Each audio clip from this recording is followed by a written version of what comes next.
Hey, Josh here. Welcome back to Punching Sideways. This is episode 50. I'm by myself for this little intro.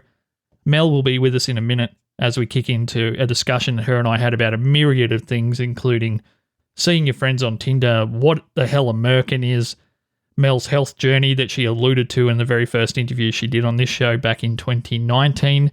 We go into that more. It's quite fascinating. And you might have noticed that we have some new artwork. Hopefully you like the artwork. It took a long time to get that right, and it turned out great, and we're all really stoked. So thanks to Melanie and also to our designer and artist, Tristan Tate. Those two worked really hard to get the artwork to where it is.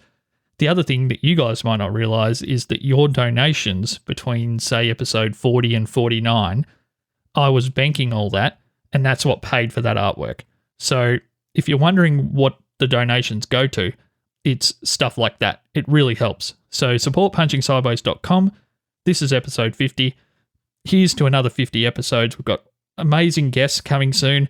Mel and I are working our booking magic together and also separately just to bring heaps of people, some you may know, some you may not know yet, into the Punching Sideways fold. So that's really exciting. So let's jump in with some Tinder /Merkins / other kind of crazy shit chat. Righto, let's do it.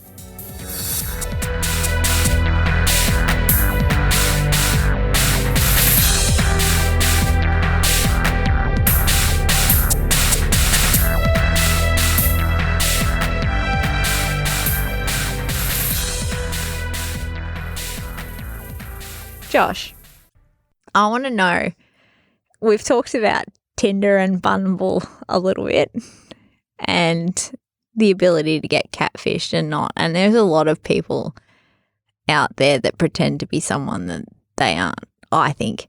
And I see it a lot, and girls put photos up that are completely airbrushed. And I'm like, that is false advertising.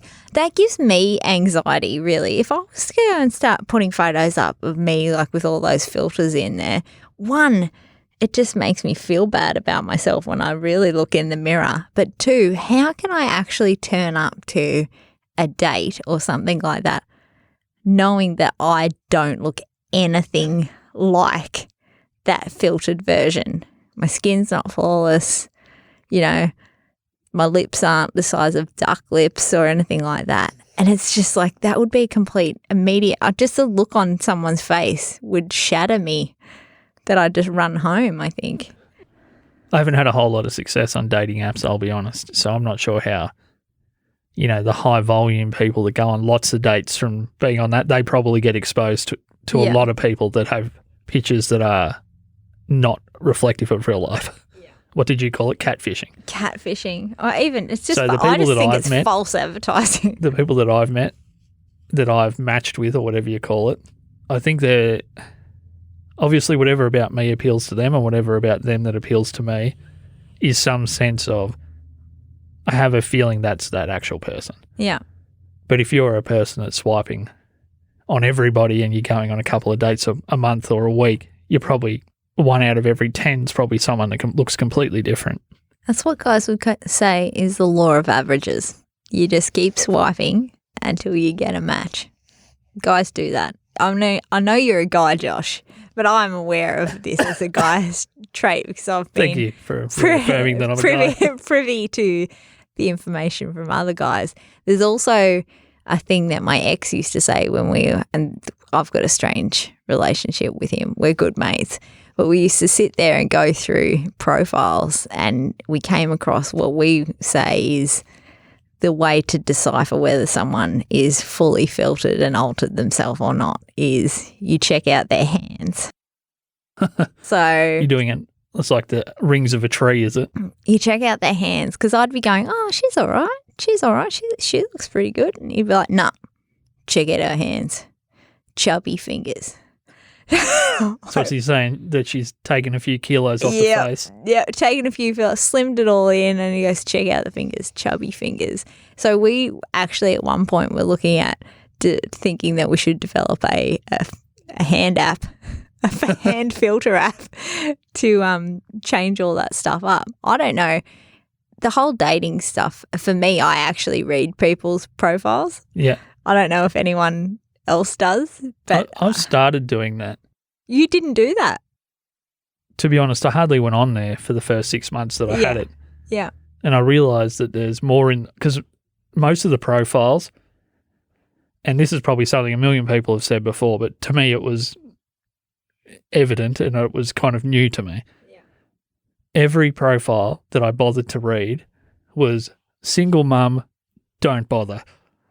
Like, Why would you say that? you're always going to be second to my kids. And I'm like, yeah, well, that's by default. Yeah. You don't need to put that in there. If you've got single parent as a selection, my assumption is I'm probably not going to be as important to you as your kid. Oh, But it just seemed like every profile was really hostile Yeah.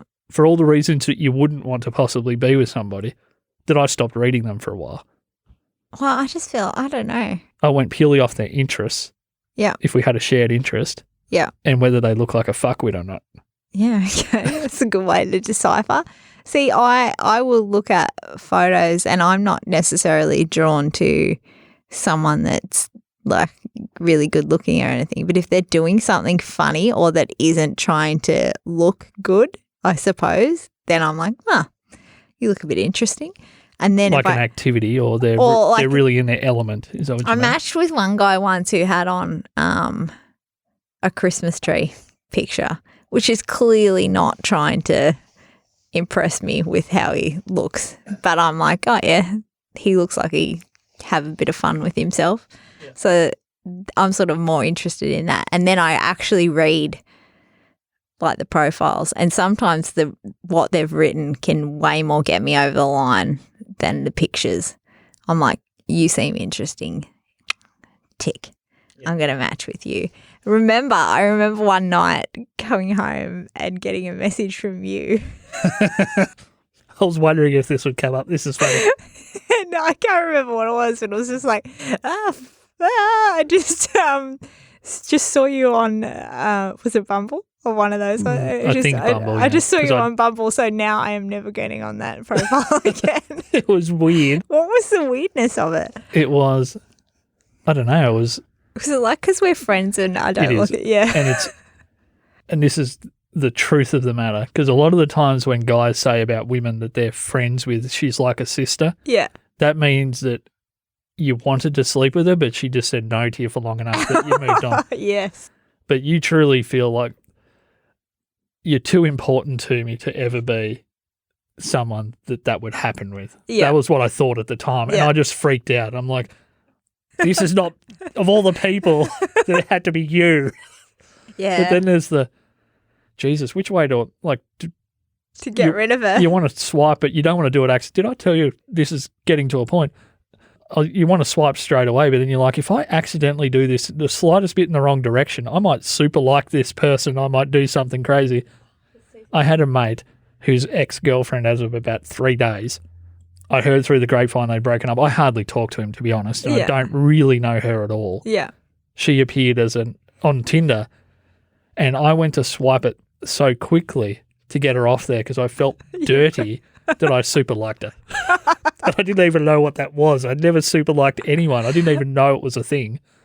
And apparently when you super like someone, they know. Yeah, they know. So I think a little blue star comes up and it's just like, hooray. But what would you have done if I had appeared on there? You would have just went, fuck off. I would have pretended I did. Oh, I don't know. With you, I probably would have acknowledged it. There is other people that actually got off it pretty quick after that. It freaks me out. Maybe it's different when you and I see each other, but when normal, just say you see someone that... If I saw, not you, if I saw someone else... That you were mates with in a way. I would flip out for sure. Yeah. Because I'd come to you and go, whoa, that was awkward, wasn't it? Oh, it was pretty awkward. I didn't know that you loved... foot rubs or like this. That's news to me, Josh Liston. Yeah. I could have used it as ammunition, I feel. Yeah. I would have turned it that way. Yeah. But if it was someone else that I knew in passing, and like you know me, I try, like I'm very open with stuff, but I like to keep a level of secrecy in my life a little bit. We might talk about how I worked that out about you. Our early text messages, it was pretty evident. Yeah, I just don't like like I feel like people would come across and think I'm a complete oversharer, and I am. But there is that level of I don't want people to know the like real nitty gritty, so that they don't have that vulnerability. You're kind of like a regular everyday spy. Yeah. You want enough knowledge out there that people don't think that there's anything more to dig for. Yeah. Yeah. There's lots to dig in there. Yeah. So this is a funny one. When Mel and I were first getting to know each other, I think that we respected each other as being kind of quirky, weird, but sharp people. Yeah. I think that was probably the first thing we knew about each other. Besides that, and maybe that would normally make you simpatico with someone, but we were like just off bandwidth enough that my crazy brain and your even at the time more crazy brain, we were not. No. It was like we were talking past each other via message. So do you want to just describe the first couple of messages we had? I think at one point, if anyone like really gets to know me, and I just came up with an idea before with you, Josh, my brain will just go, and it's just gone off, and it makes no sense to anyone else. And you and I think, were talking about yoga at the time, and you'd said how you wanted to get into yoga.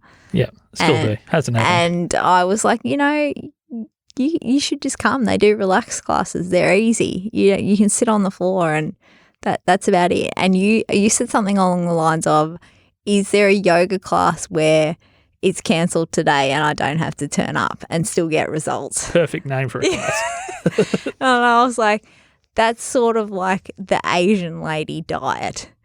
Like, you know how you see, and this is what was going on in my head, you see these little Asian ladies and they've got perfect figures and you just think, oh, what do they eat? Like, it must be so. So I was just thinking, that's like saying I want the Asian lady diet and just to consume whatever she does. This is all via text message. Via text message. And then for some reason, I've just gone, Asian lady diet consists of Asian eggplants. The emoji. And then that was it. And I was just like, fucking boom, I've nailed this. Drop the mic. See you later.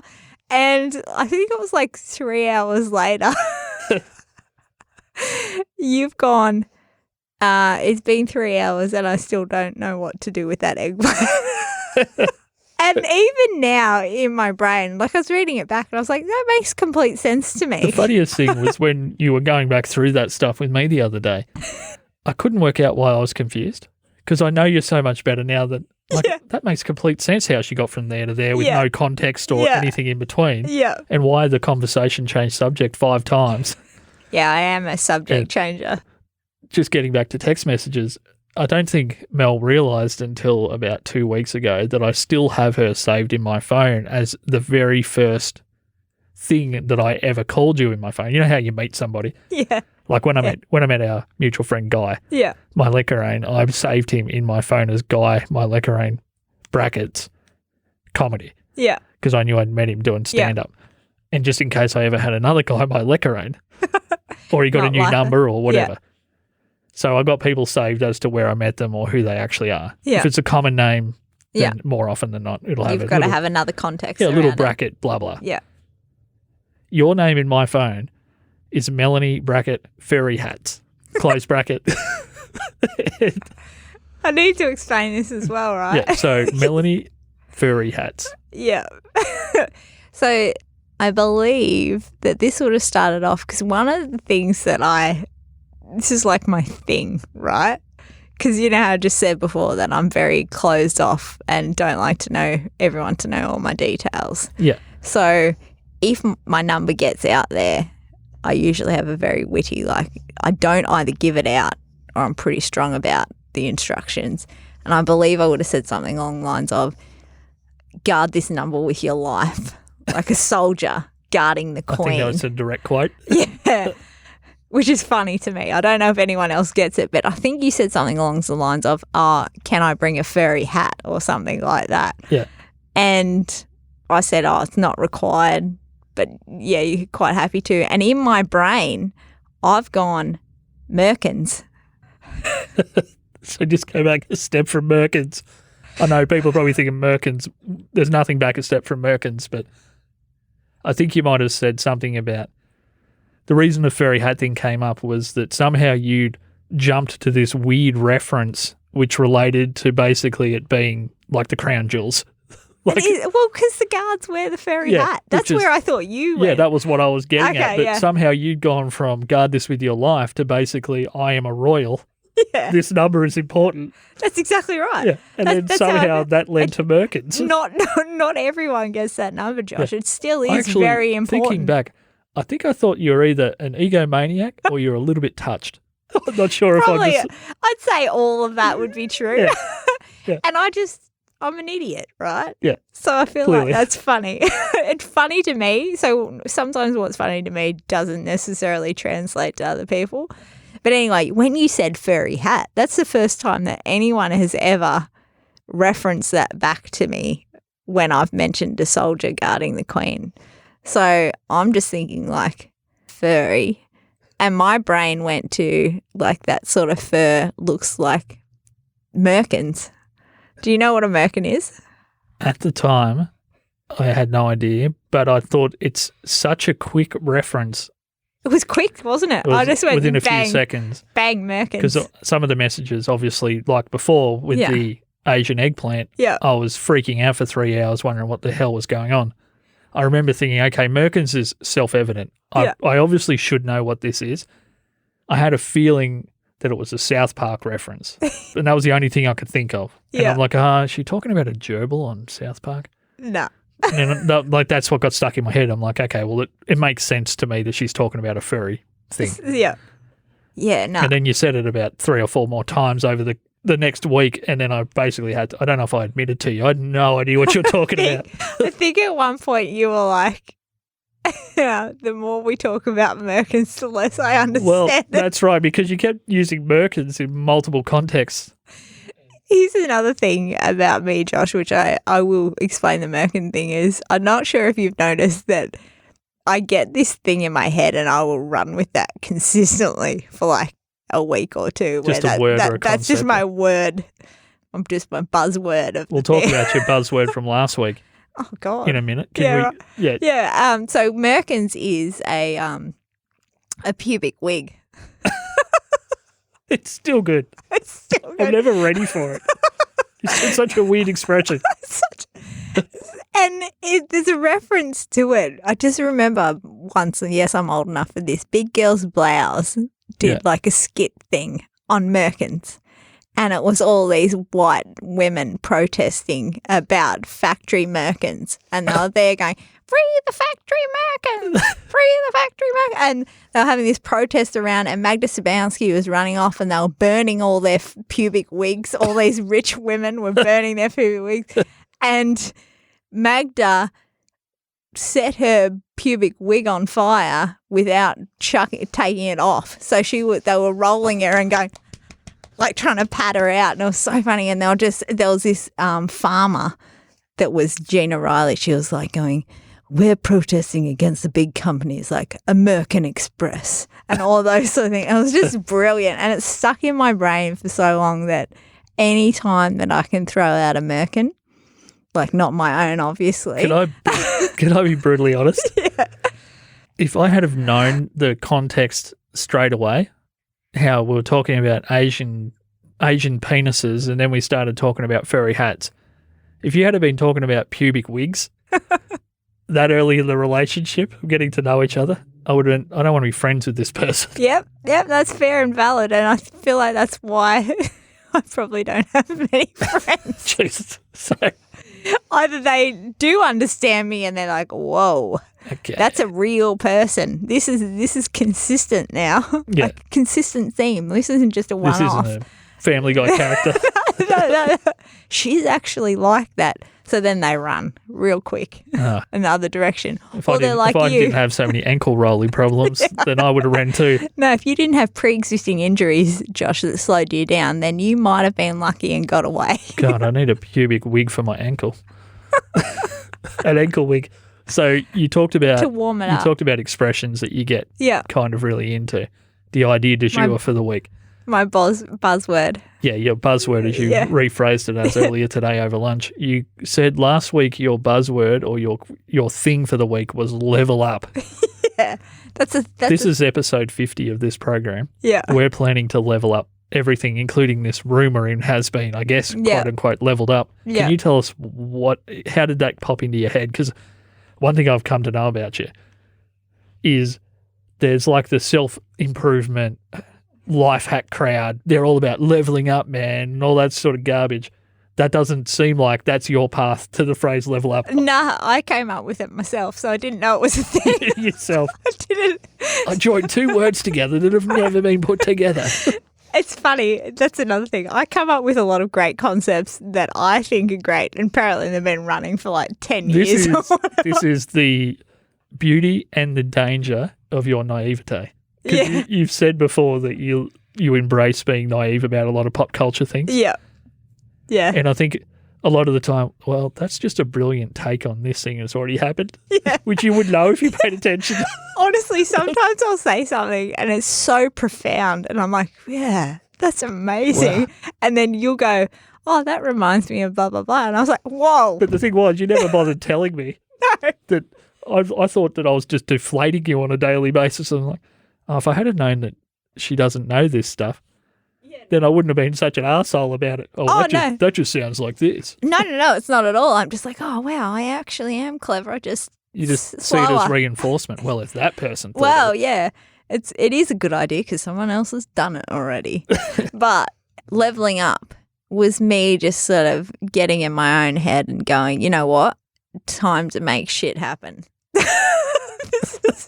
Shit is this amorphous, ambiguous blob. I know, it doesn't sound profound at all now that we've just gone from Mel. No, but so it really profound. does. What were you wearing at the time when you did this? Just so people at home. Decided to level up. Was it a flanny?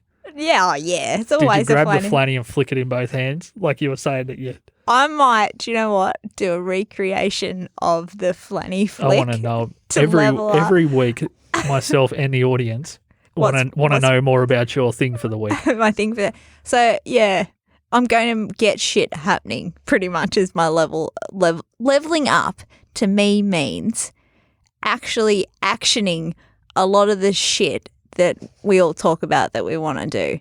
Oh, I want to do this. I need to get fitter and I need to do this. Well, you know what? Fucking do something to make it happen. So, and I feel like I do that a bit, but there was just this point in my brain that I was like, I'm not fucking waiting for anyone else to help me level up. I'm just executing next level. Pew, pew, pew, pew, pew. Just I'm going into top level, leveling up. I like that you just came to it yourself too. You didn't have some life coach or some arsehole on the internet trying to push you into leveling up. No. And do you know what? If someone told me to level up, I would tell them to bugger off. Not happening, mate. Get on your bike. What sort of ridiculous concept is that? Yeah. I need to come up with these great ideas myself and then I can fully embrace them and try and bring everyone else along for the ride with me. I used to have a mate who would write songs and sometimes they'd be a little bit like another song. Yeah. But they were always really good. Yeah. But they were too much like something else. Yeah.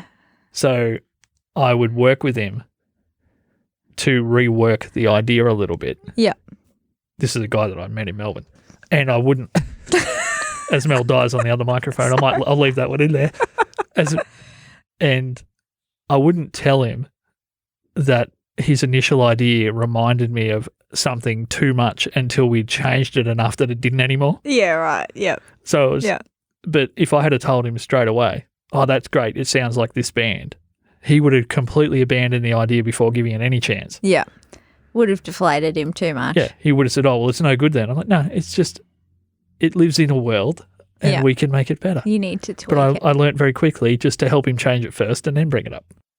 And that's actually a very good skill set to have, is to knowing the attributes and the best to get something out of that actual person. Because some people would respond better to going, that sounds so much like this, and they're like, right, got to change it. Yeah. Whereas other people, like you said, need that sort of coaxing before they go into the negative headspace of thinking that, oh, it's been done before. Yeah, well, I was really bad for it when I was playing music, that I couldn't hear some of the ways that the song sounded to other people because my references artistically were so different than what the band as a whole sounded like. Yeah. Because I wrote them inspired by one thing, but everyone in the band loved us to sound like something else. Yeah. Particularly with the Candela Lie with Rudy and Dan. We would quite often be compared to Butterfly Effects and Dead Letter Circus type bands and that sort of stuff. And I'm like, I don't even like those bands. And I wrote most of this. Yeah. How's that even? And if you had told me that when I first started writing the song, that sounds a bit like this band, you would have just I would have completely abandoned the whole thing. No, screw that, not happening. Yeah. It's interesting too because I don't like getting reference to someone or something either that I don't resonate with or like their principles or morals, I suppose. So that's, again, where I like to live in my little naivety cloud. So I know, like, you've done a lot of work and you focus on listening to a lot of podcasts and everything like that. I was going to bring that up, actually. And sometimes, even though I'm on this and I'm on a podcast, you will do some podcast reference and I'll just go, what? Like, Did you, just so the people listening have an idea of what happened behind the scenes, this is episode 50, we can break the fourth wall or whatever. Yeah. I asked Mel last weekend when we were just prepping some stuff here in the studio and testing a few things if she's embedded in the space. And I think initially you took the question as me accusing you of not knowing what you were talking about. But I don't think you realised that it was something I was going to be happy about. Yeah, I because you don't have all the same preconceptions about what it can and can't be as what I do, because you're not actually listening to the medium. And that was my reference point to you, because I said, no, I'm not. And you're like, oh, I think you said something along the lines of, that interests me because, you know, we're doing all this and this. You often will reference such and such does this and he does it really well and blah, blah, blah. And my point is I don't want to mimic anyone else. Yeah. So I don't want to be so focused on matching or being the same as anyone else that I wanted to be more comfortable with developing, I suppose, our rapport and space before I then went outside and started looking at different references. Because if I was trying to be someone not authentic to me, I mean, that might fly for, you know, a couple of months or something like that. Yeah. But you're going to come undone. So take it or leave it. You either like the weird Mel that says things that make no sense to anyone else, and that will be my uniqueness and maybe the one thing that you can run with, or I could sit there and I'm not saying that I'm not adverse to studying things and looking up things. Oh, you're definitely content and story aware. But it's very much, I don't want to try and mimic someone else because I think that removes the organic. I think it's funny, you found by not listening so much a path to the same place that it took me a long time to get to because I listened so much. Yeah. And that is to not be out to mimic anybody. Yeah. Because I finally got there after years and years and years of I finally discovered, this is who I am on the microphone. Yeah. And that was through listening for so long that I basically just moved through every version of someone else to get to who I am. You're kind of just skipping all those steps by just not doing it. Which Sorry, I think, Mel's just running around. I skip down the hot. There's no point. I've done so much listening in the last 15 years to shows that if you don't listen to any, I've still got us covered. And also, do you know what? The amount of knowledge you know just is completely overwhelming to me. So this is the same way that I would go into an exam if I missed. This is what happened in year 12. I was really year sick. 12. We can finish up with it in year 12 chat if you want. No, I finished. School chat. I missed, I think it was probably about 7/8 of year 12 because I was sick. Okay. And then what happened was it got to exam time and all this stuff that I didn't know, and in my head I just compartmentalized and go, you know what? Do not even worry about what you don't know because you're going to have a brain malfunction. So I just went in and sat the exams on what I did know and passed and everything like that. And I sort of think now I get overwhelmed easily by what I don't know sometimes, and the backlog of information that there is no way I can catch up on. in that time. So it's the same with, I can't even commit to friggin' watching Lord of the Rings because it's too much time commitment to me. So that's sort of, there's a blissful naivety, but there is a rational reason behind it as well. I think it makes complete sense. Damn, I'm sorry. I should have met you 15 years ago and gone, be yourself. If you hadn't met me 15 years ago, you probably wouldn't have liked me very much.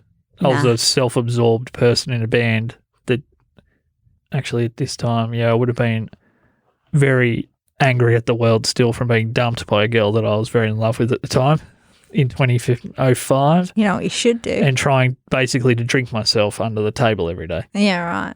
Yeah. Or you could do what I do and just don't let anyone into that close proximity so they can't crush your soul. Particularly if they don't know what a Merkin is. Exactly. So you did mention there, Mel, that you were sick in year 12. And I was thinking maybe we could finish up just talking about that because when you were originally on the show. Oh, yeah. And I know that, once again, to break the fourth wall, Mel and I have tried to tackle this before and it didn't really... Do you know what? Didn't really capture it that well. So I was thinking maybe we could talk about it again if you're comfortable. Yeah. Is this the start of your health problems, the year 12 stuff? And when you say you missed a lot of it, obviously it wasn't regarded as truancy. It was... No. It was sort of, I think I had chronic fatigue and there was, now in hindsight, precursors to what was going on later on. Yep. So was my symptoms were just, I was buggered. I was always sick, headaches, have back pain, which all now, then when I got, I think just out of high school, I got septicemia. Which is blood poisoning. Blood poisoning. Yeah. This is a very funny story, actually. Yeah, okay. Well, I don't know how that's going to... Good preface. This is a very funny story. You should be a comedian. That's the best setup of all time. So maybe I shouldn't have said that. You can cut that out later. No, let's do it. So here's what happened. I was a promo girl. Whee! Promoing.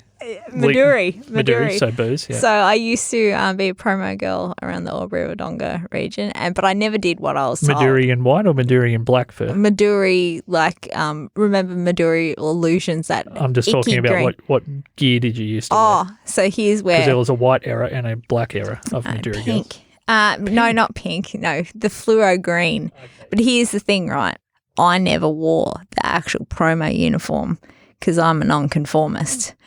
And I somehow swindled all management in Melbourne and that I would be in charge of promo down here as a promo girl, and then I'd make all the girls working with me wear the little skimpy clothes, and I would just man the fort and just talk shit basically to anyone who wanted a prize.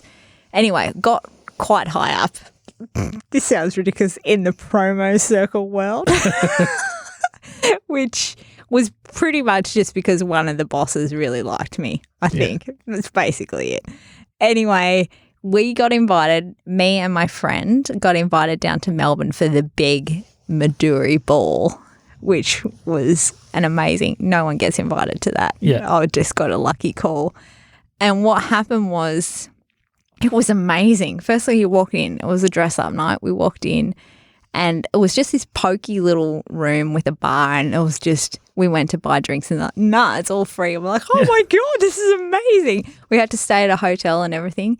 But then we're in this little divey thing with all these things, and then partway through, the curtains open and Chocolate Starfish is playing. So good. And you're a fan of this band, aren't you? Well, I was just like, oh my God, Chocolate Starfish is there. I wasn't expecting it. Any band you know the songs of when you're full of liquor is a good band. I wasn't expecting it. We got so drunk. Kate and I got so drunk, and so drunk that you had to go and make yourself sick. When you just feel that. I think that might be a lady thing. It's not. It's never done it before, but we just felt so sick because we drunk all this sugary stuff. Anyway, went back to the hotel room by ourselves, all good. And the next morning, I woke up and my back was killing me, so bad. And I was so annoyed because I was like, Kate, this is why I don't dance. I told you I hate dancing. Look, I pulled a muscle in my back. I was so annoyed because usually I'm the one that sits in the corner and doesn't do anything and just talks and doesn't dance. Anyway, It was getting Trying to get someone to pay you to run the dance floor. I'll run the dance floor, man. I'll do it. And so I was sitting there, and I started to get really cold. And Kate was lying there on her bed in like a singlet and undies, just like hot as. And I was like, aren't you cold? She's like, nah. And she goes, oh, I need to go downstairs and we'll get some stuff to eat and then we better go home. We went down and my back was killing me. I could hardly walk, and came back, and I was really annoyed again that I'd pulled a muscle in my back. And she was having a snooze, and I was lying there in bed, and I remember just feeling like I was going downhill considerably. Really badly. I was getting like sweats, but I was freezing cold and everything was tremoring. Even my butt cheeks were going na na na na na na na na na na, like I could feel them. And I remember saying to Kate, I was like, are there any hospitals around? And she's like, what are you talking about? I was like, oh, I feel really sick. And she's like, don't be ridiculous. We've got to get back to Albury. So I got loaded up into the car and do this 4-hour drive. I think we stopped at Sexyland for some reason. I don't know why, but that's well, you felt your butt cheeks moving and you're like, makes sense. I just felt terrible. And when I got home. Did the guy at Sexyland diagnose your butt cheeks? No. You walk in and, hey, but dude, my butt cheeks are vibrating. It's such a weird thing. I cannot ever describe it again, but they were independently, you know how you see like Terry Crews I was just thinking that exact thing. They were independently moving, going da da da da da da. I just remember, and it'll be etched in my head forever. Got home, and the boys that I was living with didn't believe that. They all just thought I was hungover. And I remember ringing Dad as well and saying, hey Dad, I can't come out to the farm tomorrow. I've really hurt my back. And he's like, oh, that's convenient, isn't it? You go away and now you're sick, yeah. That's convenient when we've got all this work to do. I was like, nah, I've really hurt it. Like, I wanted to come out and help. And he's like, oh, real convenient. Went to the doctors, and the doctor was a bit, iffy as well. Got a test done, and I was back at home. The boys had been trying to make me make them carbonara because they still didn't believe that I was actually sick. They just thought I was putting it on. Put you through something difficult. Yeah.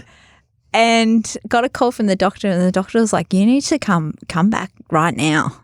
Like, your results come back really quick. And I was like, what's going on? And they're like, oh, this is the quickest result we've ever had back. You've got septicemia. You've got blood poisoning, and it's in your kidneys. And God. It's like, and I remember just feeling supreme validation and victory. I was right. Yes. Yes. And I called Dad. You're sticking your finger up at all your housemates. Fuck you guys. This is the way I roll when I get a severe health crisis. Yes, I'm effing told you guys I was sick. I'm not making this up. And then I said to Dad, I was like, oh, remember that time when you like made me feel really guilty about not coming to help you, and I had like blood poisoning and nearly died? And he's like, like this. So that's where the funny point comes in from that, is the validation and feeling all supreme that I had a legitimate reason and a conundrum that the doctors couldn't realise. They've never had a test that's come back that quick and gone, you're legitimately a bit... It's a bit of a worry. Did they ever diagnose, did you get a cut or something? Or no, so it was from getting... So this is a precursor to obviously my kidneys not functioning so well. So for anyone when else... you say precursor, did this cause some of the initial problems, or...? I feel like this was just a warning sign. Okay, so this was a part of that process. So I've got poor functioning kidneys, but all these things that have come about, and now like I look back and go, there's a sign. So the first sign, so that was from, I was obviously very dehydrated and just put that extra bit of pressure on my kidneys, and it just went straight into my bloodstream. So they weren't cleaning toxins out of the bloodstream? No, it was from an undetected urinary tract infection. That's how easy. And it just went straight in. And then another story that happened to me, which now in reference point is like, that makes sense. Do you want to hear it? Yeah. Yeah. Go okay. ahead. Yeah, definitely. It was when I was about, I think it would have been about 18. I went out again. Sorry, just for the timeline, Mel, how old were you when the blood poisoning material? Also 18. About the same time? Yeah, 18, 19-ish. when, you're out living your best life, I suppose. Yeah, trying to quote unquote level up. No, I was not, not leveling up. Not leveling up. I was hitting levels, but they weren't up. Yeah, okay. Maybe the blood alcohol limit was going. That was going up. Like falling down the stairs. Yeah. I went out one night and I had it was a reasonable night, not like a big night or anything. And I went home, and the next day, I would have been home about 12 o'clock that night. Next day I went to go out to Tallangatta, and I was driving, and the cops pulled me over, and the guy was like, I don't know if you know this guy, Anthony James. I'm going to reference him as he's a notorious just moron cop. Okay. Right. And he pulled... Apology to Anthony's family and friends. No. He just, I feel like he's a better guy now, but maybe at the time he wasn't. Anyway, pulled me over and he goes, have you been drinking? I was like, nah. This was 4 o'clock in the afternoon. And he goes, yeah, okay, no worries. Just a precautionary, just a random breath test. And then he's just like, step out of the car, please. And I was like, what? And he's gone, you've just blown .098. Okay, so you shouldn't have been driving at all. No, not at all. And I'd been home and not drinking for almost 18 hours. So I'd deliberately not driven till the afternoon knowing that I'd gone out the night before. Yep. But in my brain, I'd actually done everything right. Yeah. The funny, not funny thing is that at the time I was working at Tallangatta Pub and the Termo, and I was also one of those really annoying people behind the bar that wants everyone to get home safe and hates people drink driving. I hated all you people at the Termo. I'm walking. I don't need a lecture. And would be preachy and I would spend half an hour to an hour after my shift driving people home so they didn't drink drive.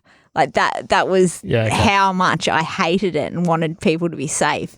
So then I had to call the guy at Tallangatta Pub to come and get my car as well while I got shipped back into Wodonga to go to the official breath test. So firstly, it was so embarrassing because everyone, of course, in Tallangatta knew. Yeah, for those outside the area, it's a town of 1,500 people maybe at the time. They just knew all my business. It's basically Corryong but closer to Albury. Yeah, so everyone knew, and it was like a running joke that Mel's been done for drink driving. Ha, ha, ha, ha, ha. And, yeah, got it down to, I think by the time I got into town, it was 0.79, and I protested it. They took my license off me straight away and I protested it. And I got told that I had a court date, and I got all my references and everything and went in to do the court, and I said, I'm an upstanding member of the community and X, Y, Z, and, this is very unlike me because I do this. And the court person ended up going, I don't really care about what you've done in the past. I don't care what your impression of yourself is, love. No. Good on you. This is what you've done. But, we've given your good behaviour and all this other stuff that you do, we will just backdate your court case thing so that we'll use the 3 months that you already haven't been driving, and then that'll be it. Not knowing that they'd lost the piece of documentation. The cops had actually sent me a letter to say that I could drive until the court case. Yeah, okay. So I'd been just driving around. So you were actually banned from driving in that interim? Yeah, and I remember the solicitor going, don't tell them. I was just like, oh. So I only had to do a couple months of not driving, and it was hell. I would never. Were you still working? Oh, because you were working the 2 jobs, one out of town. It was. Where were you living at the time? In Wodonga. So you still had to get to and from the Termo. Yeah, it was really hard to try and because I'm quite flighty and I'm independent. I didn't like having to rely on other people. But to get my license back, I had to go to drink driver's course in Wangaratta, which had people with a terrible history of drink driving. Yeah. And about to the point where people that were dropping me off said, do you think you're actually safe to go in here? Are you okay? Because it was me, little 18, 19-year-old me, and all these like 50-plus-year-old men with no teeth and like wombling around and everything like this. And we went in and you had to blow zero to be able to like pass it for 2 days. And the first day we did like how alcohol dissipates out of your system and everything like this, and it's this standard drink per hour. And one of the idiots went home that night and decided to test the theory and come back the next day and blew over zero, so he failed the course. Good on you, bud. What a knucklehead. Well, he proved a theory that he's a cockhead. Knucklehead. So then the next thing that happened was I was super excited to get my license back and very, very careful with everything that I did. But I went out one night and I probably would have had maybe like 4 or 5 drinks, was home by about midnight, worked the next day, then went to tennis, played 4 sets of tennis in 40-degree heat, and was on my way home out near the Bethanga Bridge and got pulled over. They had a big random breath test thing and they're like, have you been drinking? I was like, no, I've been playing tennis all day. And the guy goes, what's your license? And I said, this. And he said, okay, just blow into this. And then he's like, are you sure you haven't been drinking? And I was like, what? No. It's a fucking nightmare. It's happening again. No. And he's like, are you sure you haven't been drinking? I was like, no, I haven't been drinking. And then I name dropped because I was like, I swear I haven't been drinking. I've been playing tennis all day with Inspector David Cotty. You can ask him. Yeah. I haven't had any drinks.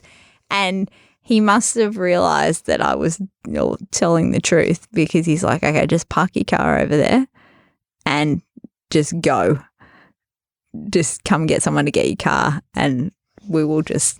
Okay, so you couldn't drive off, but he wasn't going to fine you or... No, I must have been still just over zero though, and I would have had... So that was... This is when you're on your P plates? Yeah. Oh, wow. So you should have been 0, 0, 0, I should have been 0, 0, 0, 0, 0, 0, 0, 0, but...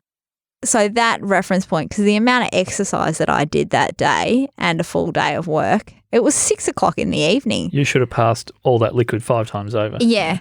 So those two, like, those points now in reference to, like... How far apart were these in retro? Like, did you make the connection straight away that that's twice? That weird things happened? That made a connection, not that it would be an underlying health thing, that just that I have to be super vigilant, and I'd already lost my license once, and that scare for me and losing my independence was enough for me to go, you know what, if I am ever drinking, there isn't the whole day next day involves nothing that I am doing that's going to involve a car. Yeah, because I don't want to lose my license. So it wasn't about health, it was about maintaining your freedom. Yeah. And then long form down the track, I just sort of would get cyclic, like a bit sick, sort of every 6 months and just burn out. And they'd go, oh, your kidney results are a bit bad, or no, this is a bit off. And it sort of just become a bit of that same sort of, you're a bit of a hypochondriac type thing. Oh, that's helpful. What are you?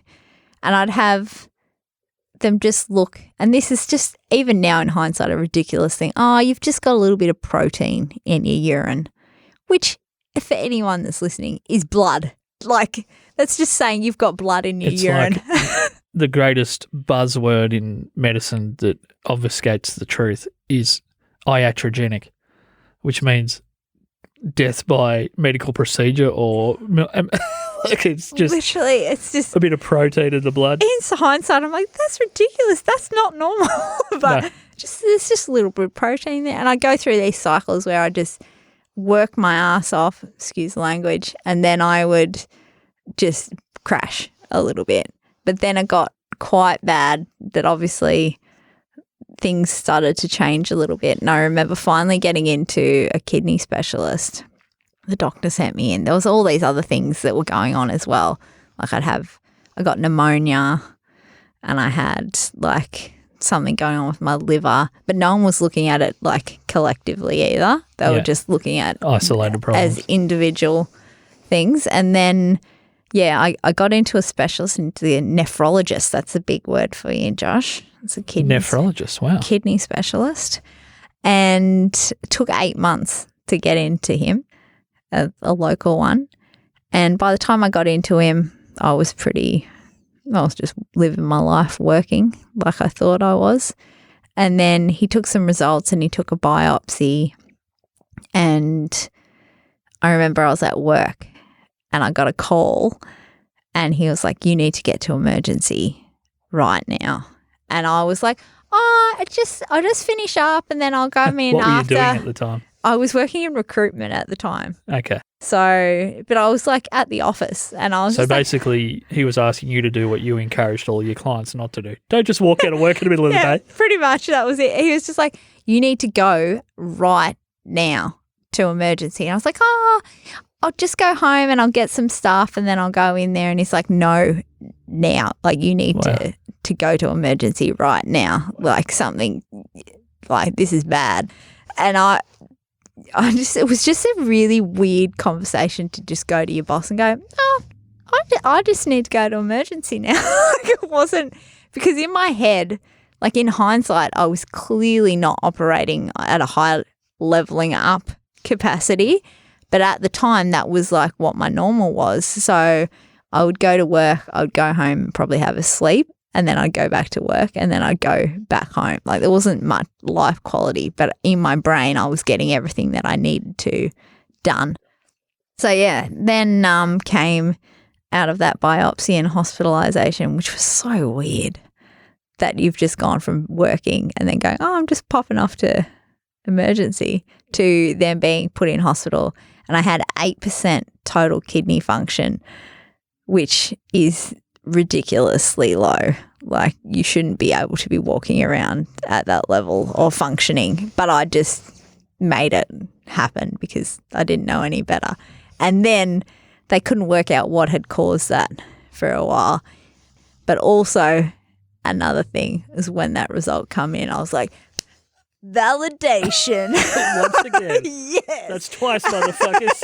It's pretty much like, I've fucking told you guys. I've been telling you guys that there's something wrong with my kidneys for probably 5 to 10 years. Yeah. And no one's taken any notice. And sorry, I shouldn't swear, but F you, because I could be dying right now. And this is a real thing. Literally. It's just nothing better and in some ways tragic than finding out that you're not just the crazy kidney girl. Yeah, it was really, like, I know it sounds bad, it was really cool. And I think one of the first things I said to you when you interviewed me was there is nothing worse than having an injury that you have nothing to show for, in my opinion, because you can be just like, booyah. You're a fan of the scar, aren't you? Do you want to check out my face right now? We won't talk about that. What I will say is that Mel had a run-in when she was pruning. And we should talk about it another time. Yeah. But all I know is that when we went to have lunch today, everyone's looking at me like, you asshole. Yeah. Josh is beating me up. Yeah. Not a fact, but it looks like like I could be a victim. You know what's been beating me up? What? Not having enough coffees. I know, actually. So we have an actual very easy link for everybody to remember and also for Mel to remember. Can't remember. Supportpunchingsideways.com. No hyphens or periods, just supportpunchingsideways.com. That'll take you straight to the page where you can buy us a coffee or find out where to rate and review the show if you don't have any money. Yeah, just give us a rate if you can't afford a coffee. Give us 5 stars on Skype. Yeah, please Next time you're on a Skype or Zoom call and they ask you to rate the quality of the call, give it 5 and type into the box comment, you should listen to Punching Sideways, because that's putting that out into the world. Yes. I'm not sure where that shit goes. Does that happen? I don't know, but it's got to go somewhere. That's awesome. That's where we want our ratings. Not in Apple, not in Skype, not in Podchaser or any of these other rating places. Rate us on Skype and or Zoom. Next time you're on a VoIP call, which everyone is at the moment, just 5 stars, punchingsideways.com. Yeah, just do that. That's easy. Well, thank you for being part of the pirate ship thus far, Mel, in episode 50. And we're going to try it, I guess, in the unlamest way possible, level up. It's not lame at all. It's my concept. Not your level up, but most of the world level up's pretty lame. Yeah. Get on board my level. Yeah. Coffees. And a few ratings on Skype would be lovely. Laters. Bye-bye.